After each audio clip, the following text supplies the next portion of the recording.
Founders, luego de 60 eventos, cientos de historias contadas y miles de dominicanos impactados, llega a la cabina el mejor contenido de emprendimiento de República Dominicana. Founders Night, el podcast. ¿Cómo se sienten? ¿Todo bien? Un aplauso porque esto aquí entre panas. Caramba. Bien. Primer episodio. Primer episodio. Estamos aquí en la cabina y estoy con dos grandes amigos. Primero con Ruby Bretón, 8 años, fomentando el emprendimiento en República Dominicana e implementando también todo su conocimiento para desarrollar políticas públicas a favor de los emprendedores.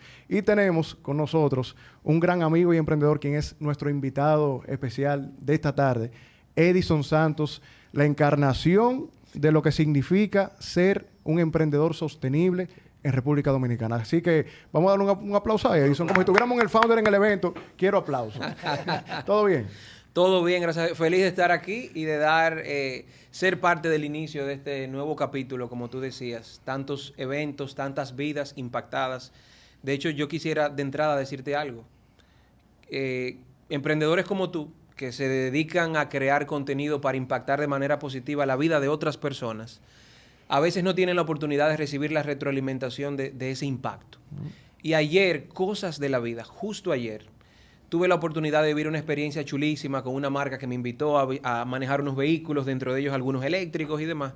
Y quien me tocó de copiloto, resulta que en un momento, ya llegando, luego del día completo compartiendo, y me dice, mira, hoy hay 3 primeros en mi vida, 3 primeras cosas que hago. Primera vez que manejo esta carretera, primera vez que manejo un vehículo de esta marca y primera vez que disfruto ser la copilota de la persona que me inspiró a emprender mi proyecto hace más de 5 años. Y yo, ¿qué? Y cuando me cuenta que fue en un Founders Night, que ella, en una invitación que tú me hiciste hace muchos años, en uno de esos más de 60 eventos que menciona, encontró la inspiración necesaria para dedicar su vida a lo que ella dedica el día de hoy. Entonces, cosas de la vida. Así estamos aquí y qué bueno poder regresar en esta nueva etapa a compartir, a hablar, a compartir experiencias que permitan seguir impactando la vida de otras personas. Así que, gracias por tu persistencia. Para mí es más que un honor y también le hago un saludo a Guido Despradel, mi socio en este proyecto. Así es. Y todos saben Guido. que ese ha sido el propósito de esta plataforma, inspirar, conectar emprendedores y también dejar un legado en el proceso, que luego hablaremos un poquito sobre eso. Así que para empezar, vamos al mambo. Edison, como todos saben, yo amo el marketing, amo las estrategias de comunicación para conectar con ese mercado que está ahí esperando por nuestro valor. Pero me he dado cuenta que a veces no pasamos. Y te voy a explicar por qué creo que a veces no pasamos. Cuenta. Yo he visto muchísimos emprendedores que nos dicen, cuando llegan a la agencia, nos dicen, quiero hacer el branding de este nuevo emprendimiento que estoy desarrollando y quiero que me le coloques una hojita. Póngale una hojita al logo, porque quiero comenzar a decir que somos sostenibles, que somos ecológicos, que cuidamos el medio ambiente y que es parte de nuestra estrategia. Cuando realmente tal vez no lo son o todavía no lo son. Y hay un término que, buscando un poquito sobre el tema y estudiando, veo que llega el greenwashing sobre la mesa. Y es básicamente esa estrategia, no tan buena, de brindarle una cara ecoresponsable a las actividades comerciales o de bien social que desarrollamos las empresas. Y entonces, ¿qué tú opinas primero? No de esta práctica, porque sé que estás totalmente en contra, pero ¿por qué tú crees que para comenzar a comunicar tenemos que tener bien claro ese propósito y esa esencia real de lo que nos representa antes de comenzar a hablar al mercado sobre esa visión? Bueno, hermano, yo te diría que de entrada, el greenwashing es el resultado justamente de la falta de un propósito. Es llenar un vacío. Como no tengo un propósito, como estoy haciendo esto y quiero tratar de llenar una cuota porque veo una tendencia de un porcentaje del mercado interesado en este tipo de temas, pero no he tenido la capacidad de crear valor en mi propuesta de valor, en mi producto o servicio, que sea coherente con los valores que sustentan un enfoque de sostenibilidad, que sabemos y recordamos que tiene un triple impacto en la sostenibilidad, un positivo impacto social, ambiental y económico.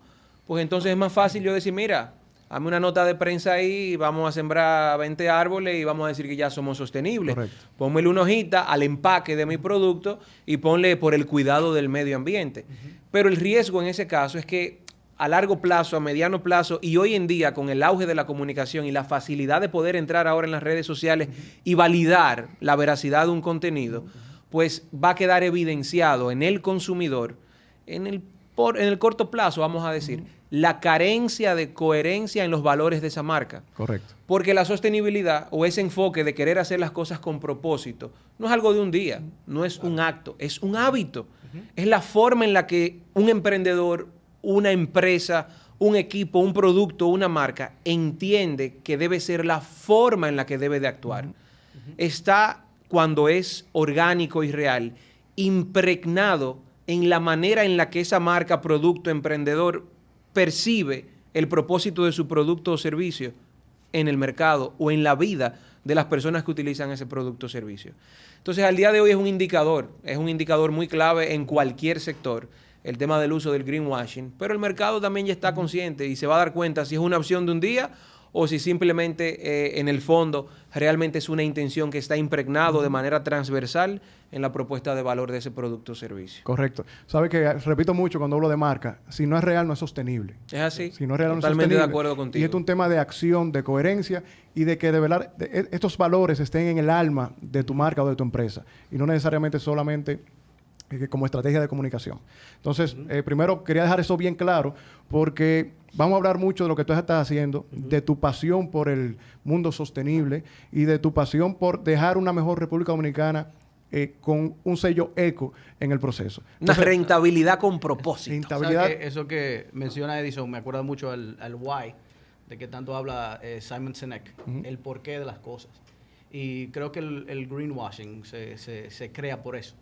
Muchas de las empresas, muchos de los emprendimientos no saben cuál es su why, cuál es su porqué. Claro. Más allá de ganar dinero. Y creo que cuando tú no vas más allá de ganar dinero o no comienzas la empresa conociendo tu why, va a pasar eso.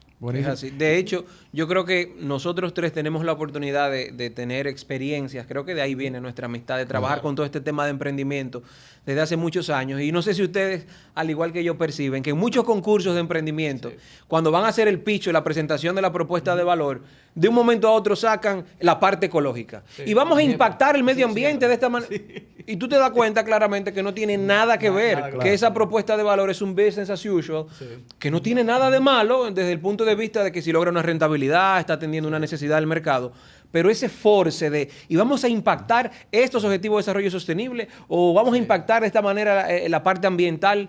Y cuando tú ves ese force, tú dices, mira, es cumpliendo requisitos. Entonces, en ese momento del pitch, pierde valor y credibilidad. De hecho, se puede percibir como que se está diluyendo el enfoque que debería tener hacia la solución que realmente está buscando con ese producto o servicio. O sea que de ninguna forma el greenwashing agrega valor. Y ahora que tú mencionas eso, para que sea sostenible, el concepto de sostenibilidad debe estar impregnado obligatoriamente en el modelo de negocio, en la parte operativa del negocio, o cómo lo asociamos a la empresa que estamos desarrollando. Porque, por ejemplo, eso que tú me dices de, ok, yo voy a poner un lavadero de carro. Lo voy a poner y yo voy a decir que yo utilizo tal jabón y ya por eso soy sostenible, por ejemplo. Puede que ayuda, lo que sea, lo que tú quieras, pero ¿eso hace realmente sostenible un negocio o necesitamos que esté más impregnado en el ADN para llamarlo así 100%? Mira, a mí me encanta que tú me hagas esa pregunta por algo muy sencillo y quizás es el primer espacio en el que yo quisiera profundizar un poco sobre esa experiencia personal. Emprendimiento sostenible.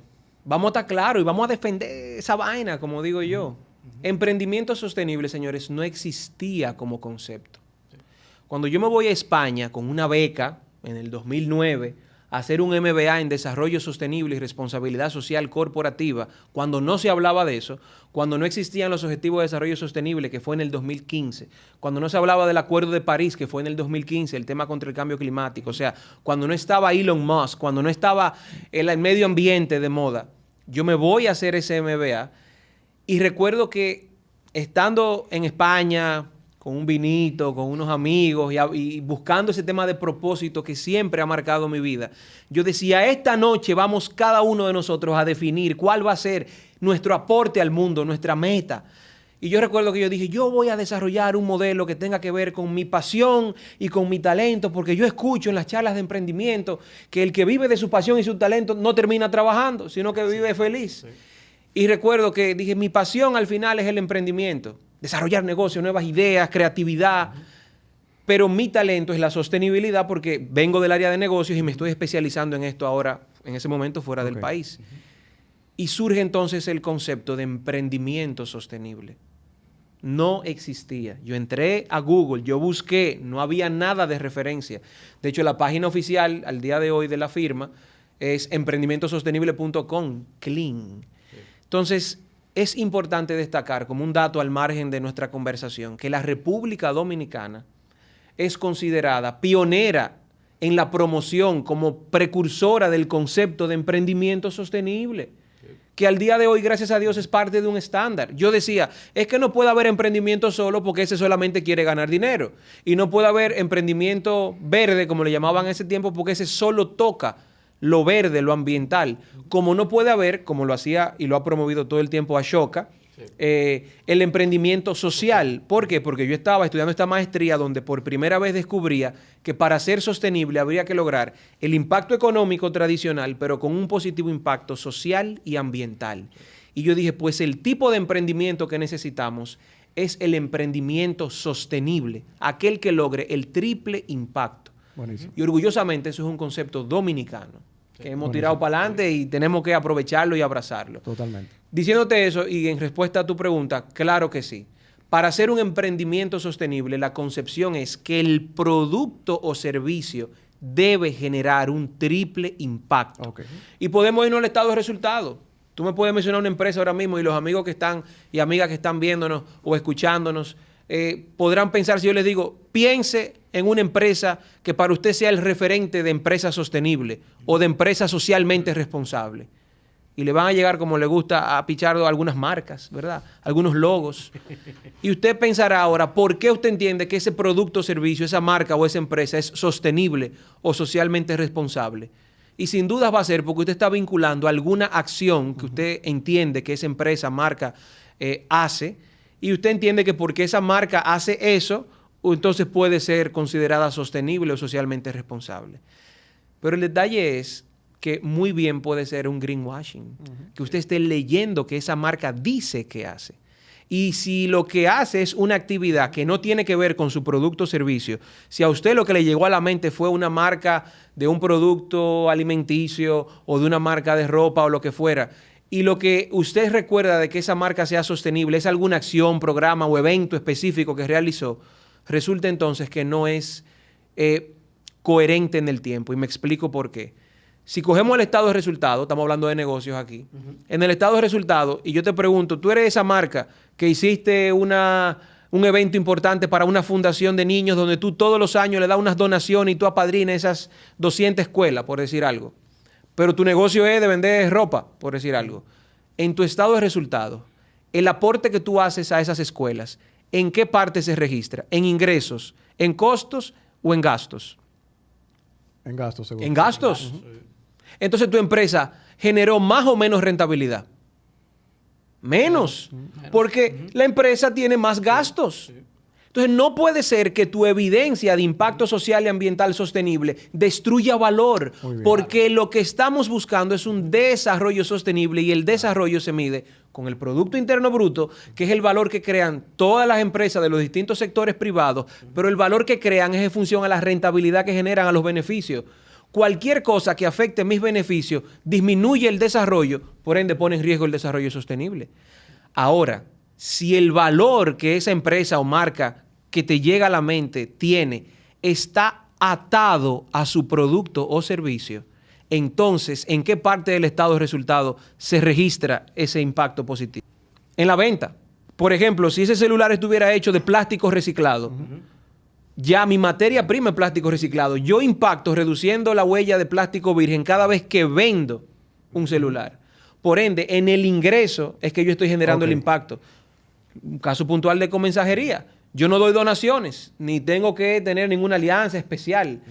la tecnología que usamos, el tipo de trato que le damos a nuestros colaboradores, el tipo de empleo que se genera, hace que cada vez que demos un servicio, en ese momento que se entregó, ya se logró, porque tú estás generando un empleo en la base de la pirámide con una tecnología que disminuye la contaminación ambiental y por ende estás generando un ingreso sostenible.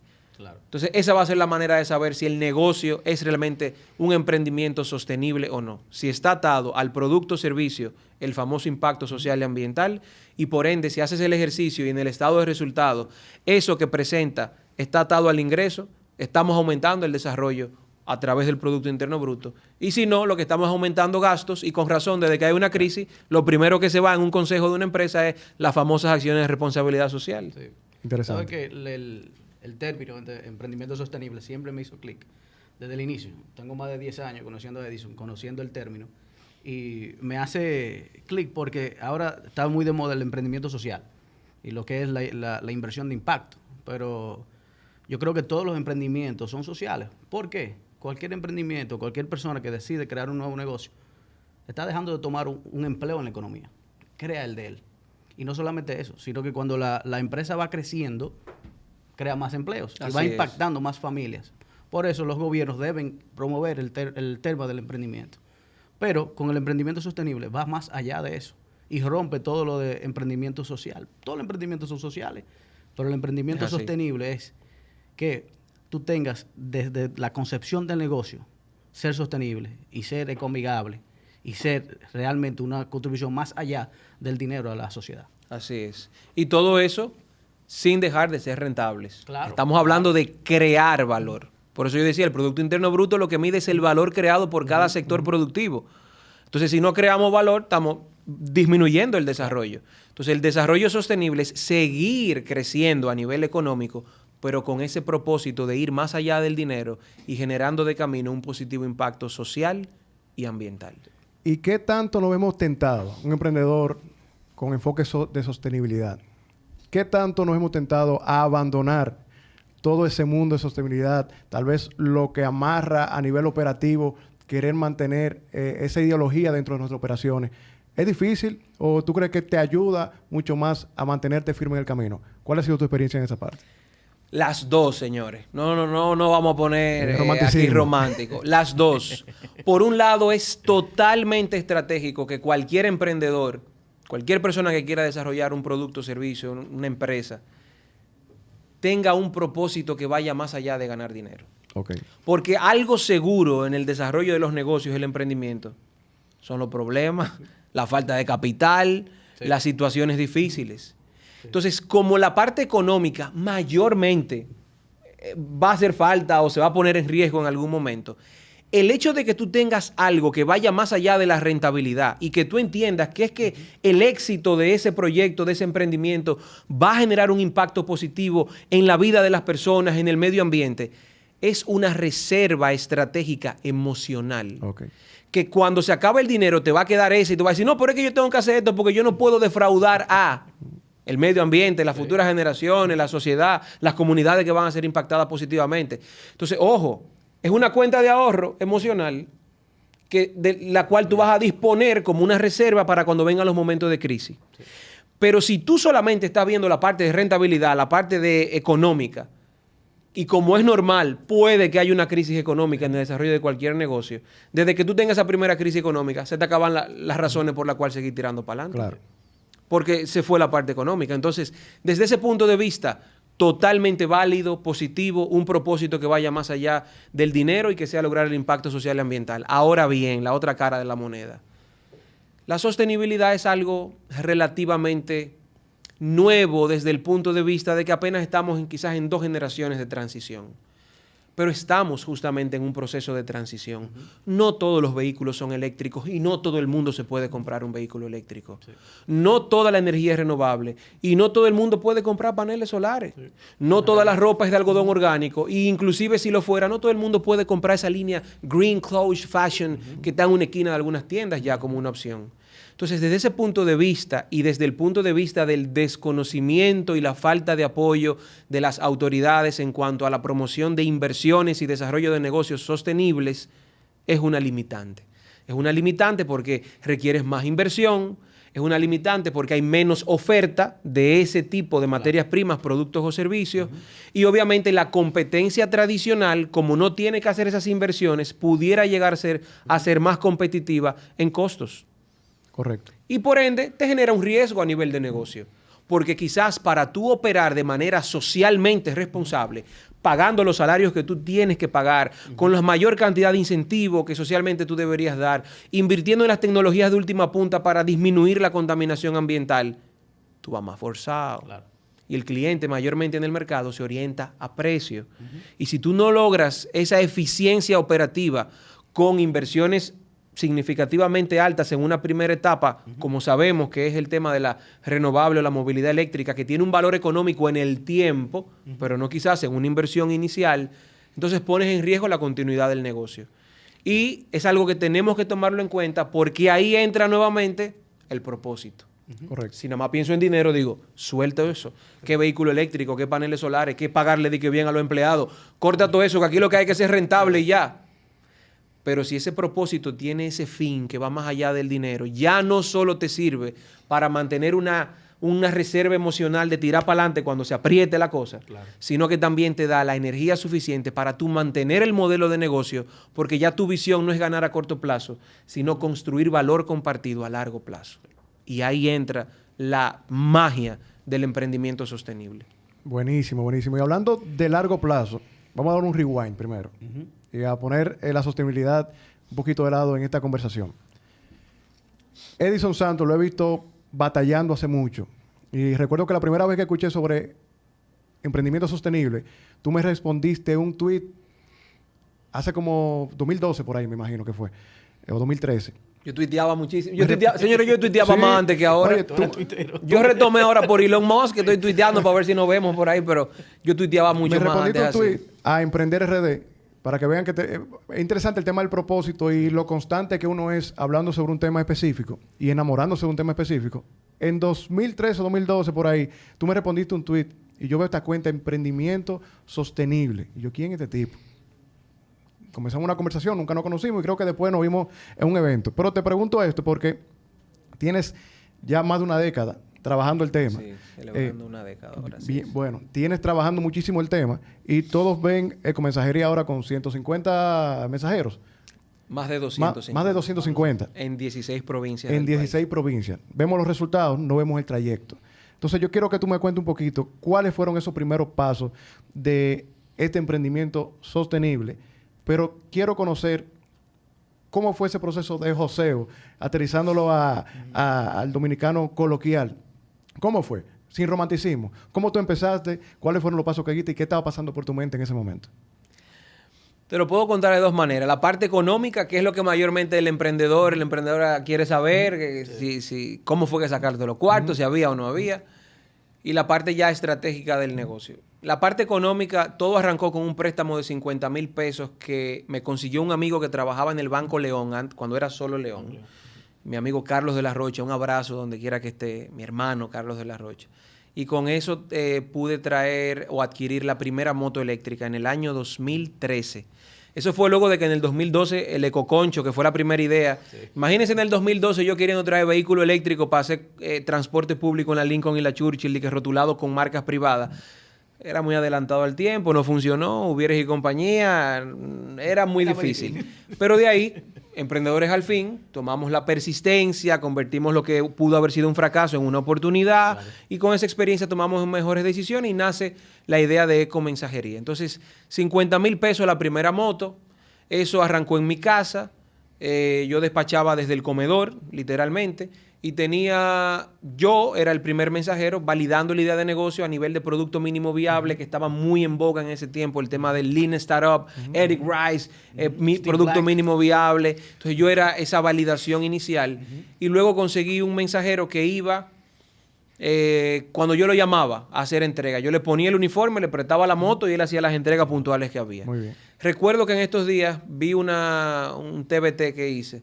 Yo siempre me grabo una vez al año un video y encontré el video del año 2014 donde yo decía, ya tengo el primer empleado fijo, uno administrativo y uno operativo, un mensajero. Y para el 2015 la meta es tener 2 o 3 mensajeros más fijos.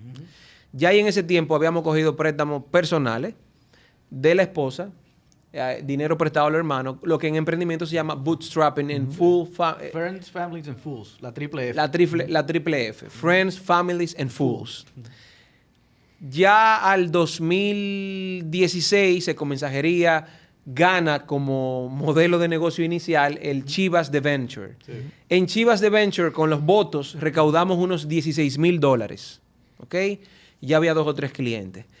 Fast forward, 2018, todavía todo esto con dinero propio y préstamos personales y de familia, y principalmente lo que yo me ganaba como consultor de sostenibilidad, pues iba y lo invertía en mi negocio. Fue la principal, o sea, el 80% del dinero era mi dinero de consultoría. O sea, que estamos hablando de que yo siempre he jugado ese doble rol de tener la firma de consultoría para las consultorías de sostenibilidad y la validación de nuevas ideas de negocio, y al mismo tiempo invertir lo que me gano ahí.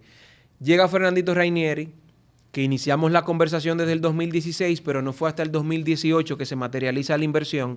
Y a esa fecha, una firma de auditores valora a Ecomensajería en $3.1 millones. Muy bien.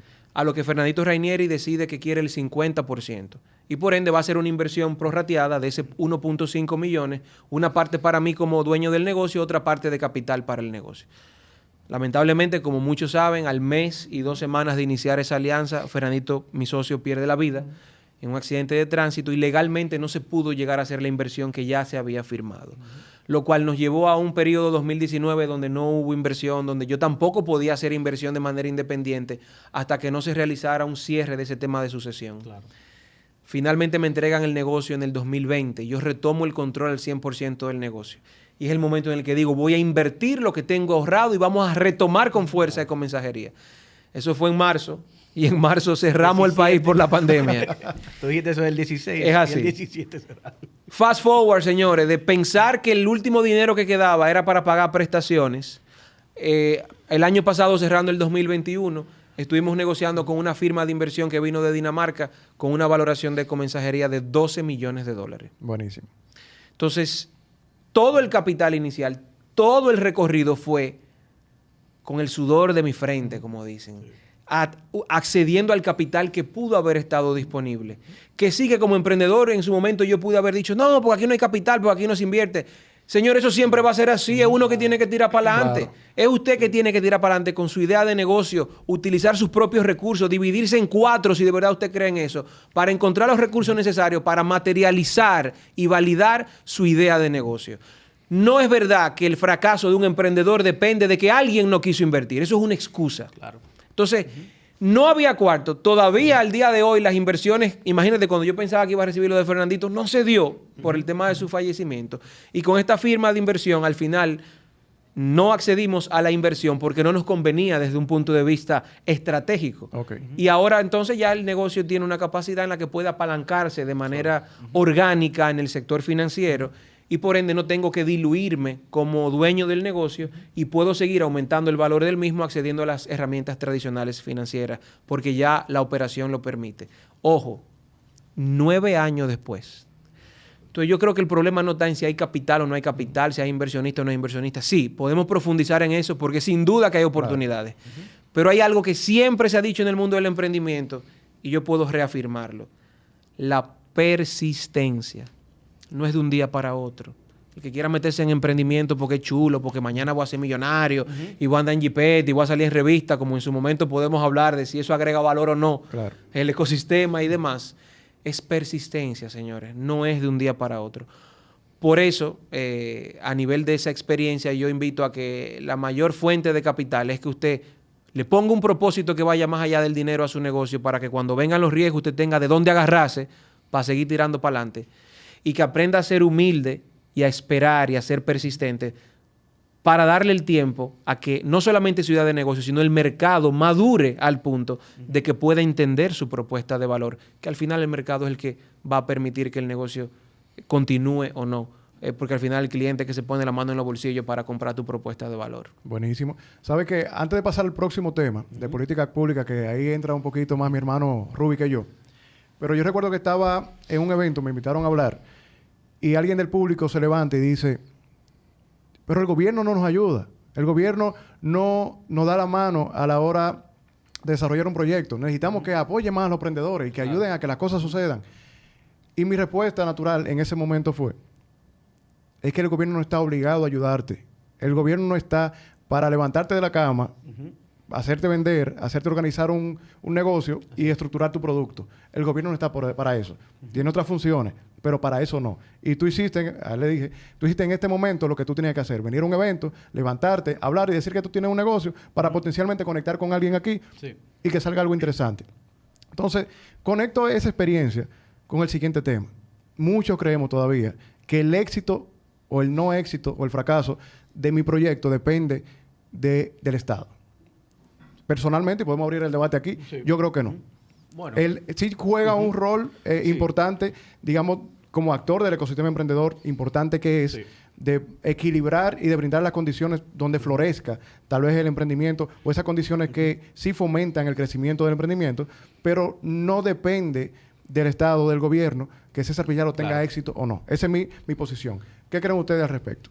Bueno, realmente el Estado sí puede hacerte la vida más fácil. En el sentido de que tú tienes razón, en que el emprendedor tiene que tener sus competencias, tiene que josear, tiene que levantarse todos los días, dedicarse a su empresa, dedicarse a su negocio, a mejorar, a vender más, salir a visitar clientes. Pero si el Estado no te apoya, haciéndote la vida un poquito más fácil, en el sentido de facilitándote el tema de los impuestos, facilitándote el tema de formalizarte, va a ser un poquito más difícil. Yo entiendo muchas veces por qué los emprendedores dicen que el Estado lo decepciona o que el Estado no lo ayudó.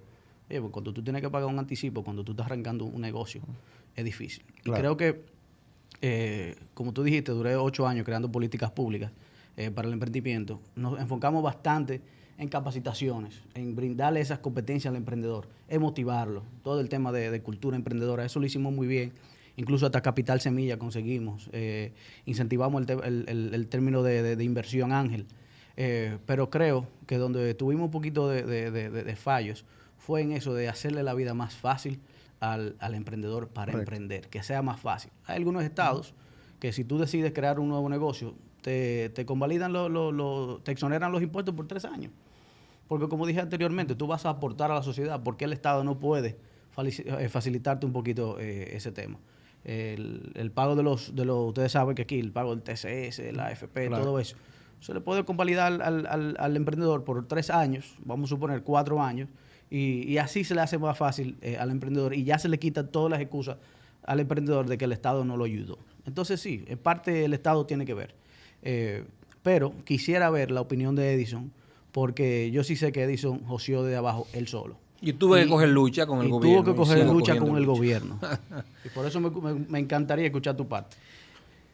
Yo estoy totalmente de acuerdo contigo. Ningún emprendedor puede pensar que su éxito depende de un tercero. Es usted que tiene que tirar para adelante. Y el Estado, el gobierno, juega un rol que sí, muy bien, debería facilitar. Pero yo entiendo, y con esto voy a ver directamente a la cámara, que ningún gobierno dominicano ha entendido todavía lo que significa el emprendimiento para el éxito de cualquier gestión pública.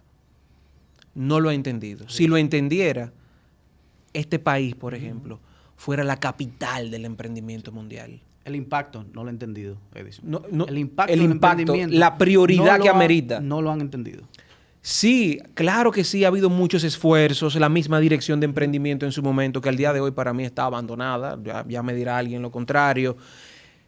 Pero, ¿de qué vive un gobierno? De los impuestos. ¿Quién genera los impuestos? Los emprendedores. El sector privado. ¿Qué compone el sector privado? Micro, pequeña, mediana y grandes empresas. ¿Quiénes crean la micro, pequeña, mediana y grandes empresas? Los emprendedores. Entonces vuelvo y pregunto, ¿de qué vive un gobierno? De los emprendedores. De los emprendedores, mi hermano. ¿Usted quiere más impuestos? Aumenten los emprendedores. Prueba y error, más producto y servicios. Entonces, si lo entendiera, lo abrazara, como muy bien dices, le haría la vida mucho más fácil.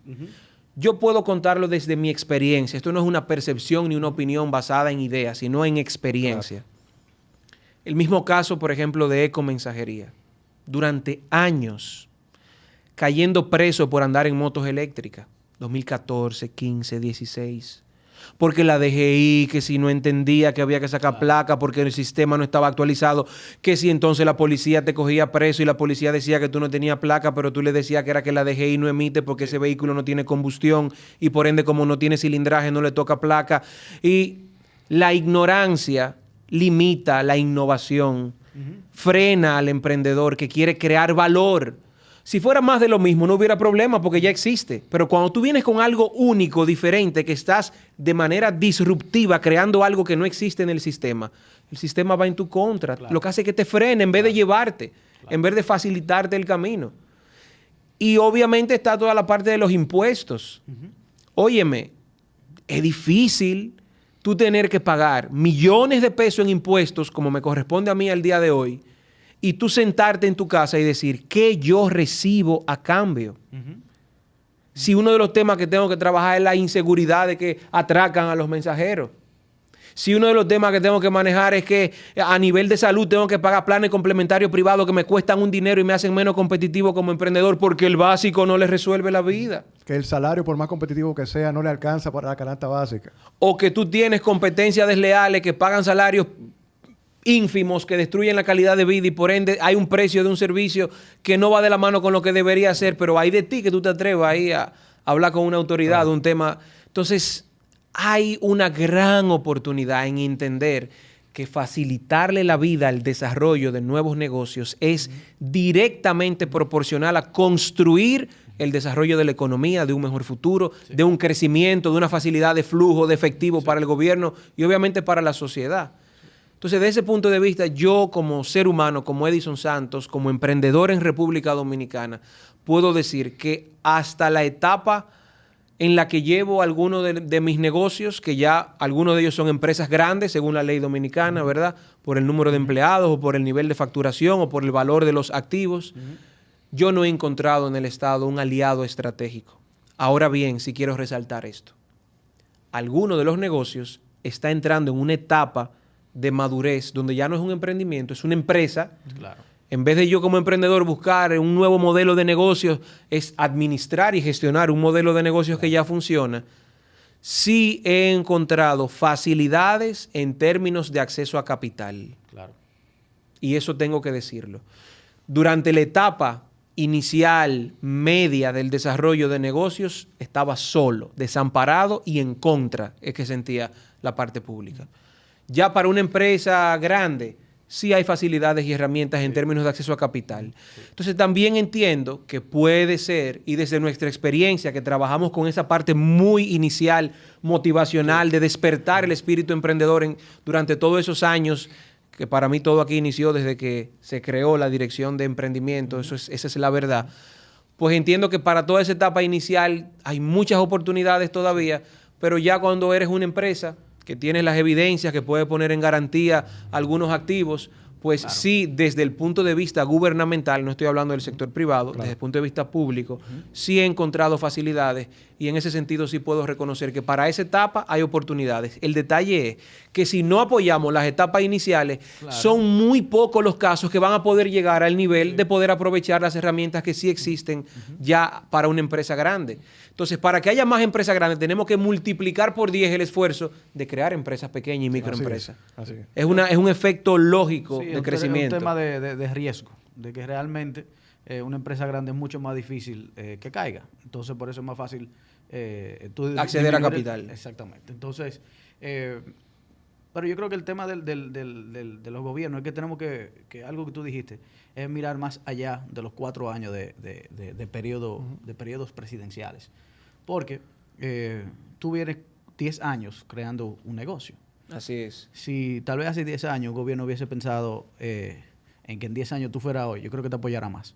Entonces los gobiernos tenemos que pensar un poquito más en largo plazo. Sí, yo voy a dejar de recibir por 2 o 3 años, pero ese emprendedor en 10, 12, 15 años va a tener un impacto tan grande que va a valer la pena sacrificar unos 3 años. Entonces tenemos que dejar de lado un poquito el lado, valga la redundancia, de las elecciones, el tema de los periodos presidenciales, pensar tanto en la política y ya comenzar a pensar en desarrollo. Óyeme, Ruby, yo quiero agradecerte y felicitarte por ese planteamiento, por algo muy sencillo, señores, y lo voy a poner aquí en confianza. Founder Style. Cuando yo arranqué con la idea de ecomensajería, vehículos eléctricos, o el mismo ecoconcho, disminución de emisiones de CO2, movilidad eléctrica, para ser cargado con energía renovable, 2012. Tesla no era Tesla. No había arrancado de lleno. Estaban haciendo pilotos con el Roadster, Sí. que ni siquiera pudieron entregar lo que había. Eso era un sueño todavía. Y ya yo estaba hablando aquí en el país de traer vehículos eléctricos, desarrollar servicios con vehículos eléctricos que se cargaran con energía renovable. Al día de hoy, 2022, mientras estamos hablando, junio 2022, las 2 personas más ricas del mundo, ¿a qué se dedican? Uno de ellos a vender vehículos eléctricos y el otro a entregar paquetes, mi hermano. Porque cualquiera cree que Jeff Bezos y Amazon es de que la plataforma. Ese modelo de negocios no cierra su ciclo de captación de valor hasta que el comprador virtual no recibe su paquete físico. Y eso se llama last mile, última milla, delivery o mensajería. Entonces, Ecomensajería está en una pata de uno de los hombres más ricos del mundo, que es haciendo entrega de última milla, last mile delivery, con una propuesta sostenible desde el año 2012.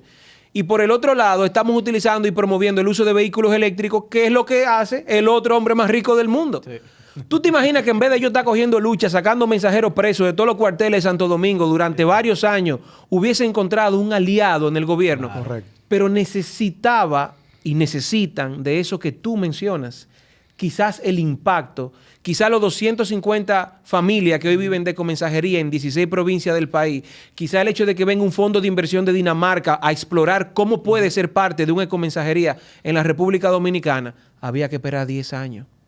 Y quizá el de turno no le importaba porque el indicador de su gestión iba a tener que esperar 10 años. Y como no cabía en los 4, tú no eres prioridad. Correcto.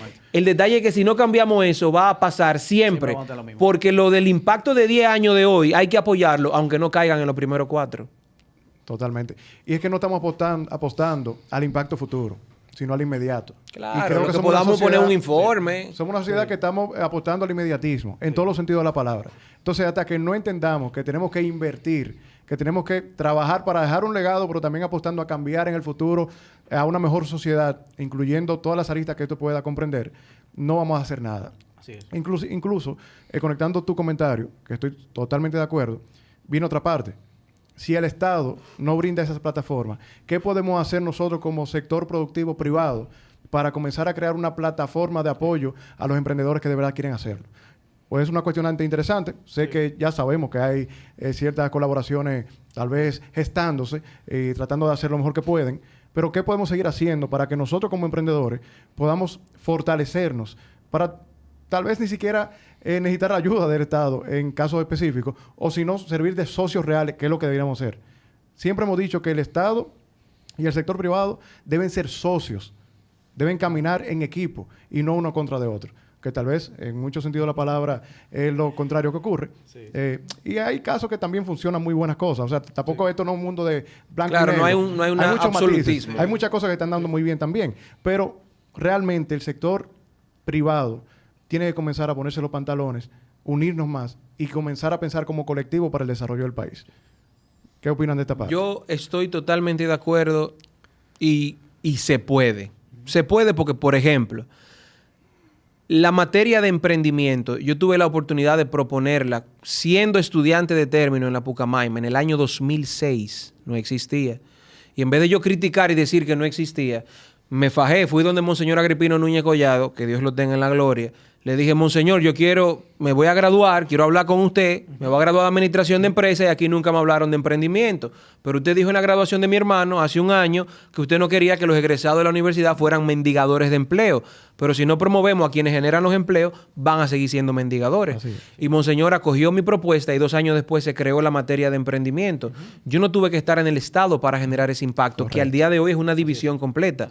Cuando me tuve la oportunidad de irme con una beca del gobierno, y es bueno destacar eso porque es uno de los puntos positivos, ¿verdad? Que regresé al país, dije, voy a hacer lo mismo, pero ahora con lo que me falta, sostenibilidad y responsabilidad social. Y ya no en una universidad, sino que fui universidad por universidad solicitando la creación de la materia Desarrollo Sostenible y Responsabilidad Social Empresarial, 2010. Y no fue hasta el 2015 que la Pucamaima, casualmente, mi alma mater nuevamente, me llama y aprueba la creación de la materia. La única universidad que me dio respuesta positiva, 5 años después. Nuevamente, surge esa materia en una universidad importante del país y yo no tenía que estar en el sector público para que eso sucediera. Ni ministro, ni... De camino, con Ruby, con Checo y con todo el equipo que generó el nacimiento, diría yo, del ecosistema y de la cultura de emprendimiento aquí en el país, tuve la oportunidad de aportar en la Estrategia Nacional de Emprendimiento y recuerdo que tenía 7 pilares y yo me fajé para que adoptaran un 8º pilar que era el de sostenibilidad. Claro. Y se aprobó. Y ahí está. Por ende, la Estrategia Nacional de Emprendimiento tiene un pilar que incluye el enfoque de sostenibilidad y para mí era mi manera de dejar el legado de emprendimiento sostenible. ¿Cómo llevar la sostenibilidad a la Estrategia Nacional de Emprendimiento? Por decir algo, la Ley 103-13 de incentivo a la importación de vehículos de energía no convencional. Desde antes de yo tener que usar vehículos eléctricos, ya yo creía en eso. Y por ende, yo andaba en mi carrito Prius híbrido y recuerdo que la Comisión Nacional de Energía me invitó para que llevara mi carro y que los técnicos, año 2013, evaluaran físicamente qué tenían que tomar en cuenta para identificar en el muelle que un carro era híbrido o eléctrico. Y me invitaron a revisar la ley y a sugerirle mejoras a la ley que hoy mantiene el esquema de la importación de vehículos eléctricos, que el presidente de la República Dominicana la aprovechó porque anda en un Tesla. Sí. Entonces, fíjate cómo con algunos ejemplos, yo sé que ustedes tienen sus historias también, podemos incidir desde fuera, como ciudadanos, como estudiantes, como emprendedores.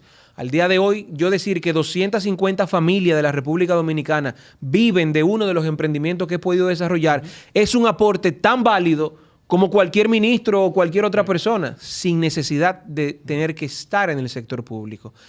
Ahora, imagínate que estuviéramos en el sector público, donde el propósito lógico de la política es el bien común, impactar las masas, que no pudiera hacerse. Claro. Y ahí es que tú te preguntas, pero si tú cogiendo lucha de años puede impactar la vida de cientos de personas, ¿qué no debería lograr algún ministro o gobierno en 4 años, sin darle un matiz político, pero sí un concepto de que vivimos en una sociedad que indistintamente del partido de turno, el esquema de desarrollo depende de una gestión pública que cambia cada 4 años. Entonces, en ese modelo en el que tenemos que convivir y coexistir sector público y privado, pues cómo podemos lograr generar el mayor impacto posible, abrazando esa visión de largo plazo y esa vocación de servicio, que de manera personal y emprendedora todos nosotros hemos podido hacer. Pero imagínate si pudiéramos hacerlo desde la parte pública. Claro. Lo que debería ser. Entonces ahí uno siente que están cortos.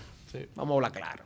Bueno, de mi punto de vista hay 2 maneras. Primero, ahora que estoy en una universidad, director de emprendimiento de la UNFU, puedo decir que las universidades tienen un rol importantísimo en el emprendimiento. Y lo vemos a nivel mundial. Porque los estudiantes, los egresados, cuando tienen ideas de negocio, no tienen dónde ir aquí en el país. Porque hay unos centros de emprendimiento que se han ido abandonando, pero estamos tratando de resurgirlo para que cualquier emprendedor, cualquier egresado, cualquier miembro de la comunidad universitaria, si tiene una idea de negocio y no sabe cómo arrancar, tenga un centro de emprendimiento donde ir. Que nosotros le enseñemos cuáles son los primeros pasos. Que nosotros le conectemos con el ecosistema, si necesita inversión, si necesita capital semilla. Eso es las universidades, pero las universidades también tienen que ponerse los pantalones con el tema de emprendimiento y apoyar a los centros de emprendimiento. Como lo está haciendo ahora mismo la UNFU, que tengo la dicha de estar ahí y realmente tengo el apoyo de hacerlo. Y otra manera es nosotros como emprendedores. Si nosotros vamos a los ecosistemas desarrollados, los inversionistas de los emprendedores son ex emprendedores. Así es. Personas que vivieron, lo que están viviendo los más jóvenes, pasaron lucha, vendieron su empresa y ese capital ocioso lo vuelve a invertir en emprendedores. En vez de ponerlo en la bolsa de valores o ponerlo en otro tipo de inversión, invierto en los emprendedores. Claro. Y yo creo que así es que nosotros podemos impactar. Porque Edison ya invierte en emprendedores, como nos estaba diciendo. Y nosotros, como que estamos empujando el tema, no es solamente decirlo, sino nosotros cuando veamos un jovencito que esté tirando para adelante, nosotros apoyarlo. No solamente con capital, sino apoyarlo con mentoría, con asesoría y que tengan ese acceso a nosotros que tenemos los recursos para hacerlo. Totalmente. Algo que yo quisiera agregar a todo este tema, lo que pasa es que yo estoy en un lado de la balanza ahora, un poquito más pragmático, tal vez por la realidad que estoy desarrollando en mi vida en estos momentos. Y es el tema de hacer que las cosas sucedan. Y estamos hablando del ecosistema emprendedor hace un momento. antes de estar frente a cámara. Y hablamos de cómo tiene sus matices invertir tanto tiempo tal vez en eventos de emprendimiento, en reuniones de emprendimiento, y no trabajar realmente en lo que hace un emprendedor, que es una persona que hace que las cosas sucedan. Yo creo que para mí, yo puedo resumir un poquito el emprendedor de esa perspectiva. Entonces, ¿qué pasa con las universidades? ¿Qué pasa con el gobierno? ¿Qué pasa con los programas de inversión en emprendedor y demás? Yo siento que muchas veces nos quedamos demasiado en la parte romántica, incluyendo emprendedores que están haciendo alguito, que están dando los primeros pasos. Siento que nos quedamos en el romanticismo, en que yo prefiero que mi empresa tenga un mensaje bonito, en que yo prefiero un logo bonito, en que yo quiero que me inviten a un evento como Founders Night para yo hablar y contar mi historia. Nos quedamos en ese mundo, digamos, en esa burbuja de idealismo. Y no de verdad, y no nos estamos enfocando de verdad en lo que vale la pena, que es hacer que eso que tenemos en la mente suceda. Ya sea tener un estudio como este. Estos jóvenes se fajaron para que un local, un espacio, se convirtiera en la cabina estudio. Entonces, mi enfoque en este momento, y creo que es el rol que voy a asumir de ahora en adelante a través de esta plataforma, es invitar a los jóvenes, a los emprendedores, que hagan que las cosas sucedan. No nos quedemos esperando que esté el ambiente ideal para comenzar a operar, sino que nos bajemos, jociemos, toquemos puertas, fracasemos, choquemos, lloremos, pero también celebremos cuando ese paso que tanto soñábamos se materialice. Bien, entonces, dejo ese comentario porque ya casi estamos cerrando este primer episodio de Founders Night, el podcast. Fue una conversación muy interesante. Creo que hablamos se un va... poquito de todo. Un poquito de todo. Se va a repetir porque hay demasiado tema. Quedaron como 50 preguntas que queríamos... Hablamos entre nosotros como si nadie nos estuviera escuchando. Y espero que nos escuchen. Así que suscríbanse al canal de YouTube y síganos en redes sociales. Pero antes de cerrar, tenemos unos cuantos minutitos para hablar sobre otros temas. Y antes de cerrar, no quiero que Edison nos comente algo. Y para mí es muy importante por este pragmatismo también que quisiera dejar a través de esta historia. ¿Qué cambia en la mente de un emprendedor que está empezando versus el emprendedor que ya lo logró o lo está logrando? Son dos animales distintos, dos realidades distintas. ¿Cómo era el Edison en ese momento? ¿Cómo pensaba? ¿Qué decisiones tomaba? ¿Y cómo las toma ahora? Bueno, yo partiría diciendo que no todos los emprendedores son iguales. Por ende, mi experiencia es personal.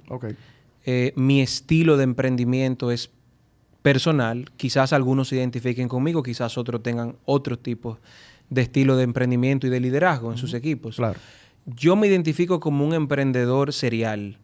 Y eso es importante entenderlo porque hay emprendedores que abrazan su vida completa alrededor de un solo proyecto del cual enfocan su estabilidad económica por siempre.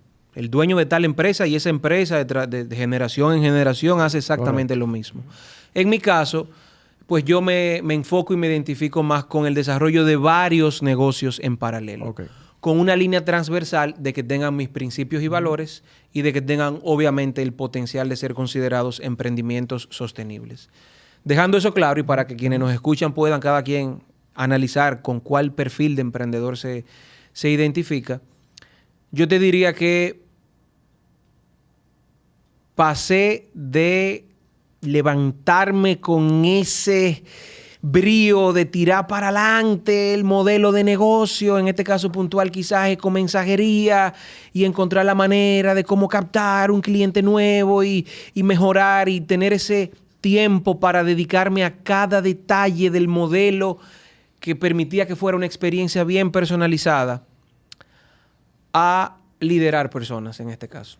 Ya al día de hoy, la propuesta de valor es clara y el mercado la conoce. Ya yo no tengo que ir a decir, somos la primera mensajería ecológica de la República Dominicana, porque ya esa etapa pasó. Pasamos de validar un modelo de negocios y de encajarlo en función a la retroalimentación del mercado, al día de hoy a gestionar y escalar ese modelo de negocios. Por ende, he dedicado o estoy dedicando mucho más tiempo a la gestión de mantener la visión del equipo hacia la propuesta de valor, que quizás antes era un tiempo que tenía que dedicar a una parte más operativa, más práctica de la gestión de la propuesta de valor, del modelo, de la operatividad del negocio. Y obviamente me da la libertad, al tener la decisión de invertir en personas de calidad. Yo tengo la dicha, gracias a Dios, de poder haberme atrevido a invertir en capital humano bueno. O sea, yo tengo conmigo un equipo de personas que son excelentes, gracias a Dios. Algunas de ellas han liderado empresas muy grandes del país y hoy en día forman parte de ecomensajería, de emprendimiento sostenible. Y eso me da la libertad de poder ir a replicar entonces, y muy bien ahí entra la parte de esa construcción de un legado. Invertir, por ejemplo, en empresas como Ecotrofeo, encontrar un emprendedor con una propuesta de valor de hacer un producto hecho de plástico y madera reciclada de los vertederos dominicanos, irme con él a los vertederos, verlo coger la materia prima, para luego ir a un localcito a preparar y convertirlo en un trofeo que luego lo entregue el presidente de la República a un evento. Tú ves con claridad la propuesta de valor, la economía circular y tú dices, ok, ¿qué es lo que hace falta? Vamos a poner capital, vamos a poner mentoría, vamos a poner seguimiento, vamos a incluirlo en la cartera del portafolio de negocios de la firma. Entonces ya voy viendo ese otro rol donde antes tenía que dedicarme al 100% al desarrollo de una idea de negocios y al día de hoy puedo dedicarme a la gestión de la continuidad y escalabilidad de aquellas que están grandes y de la identificación de oportunidades e inversión en aquellas que están en una etapa temprana. Muy bien, buenísimo. No sé si tiene algo que preguntarle a Edison. Creo que hemos hablado bastante. Hemos hablado bastante, Edison. Bueno, sin mucho que agregar o más que agregar, gracias por ser parte de este primer capítulo de Founders Night, el podcast.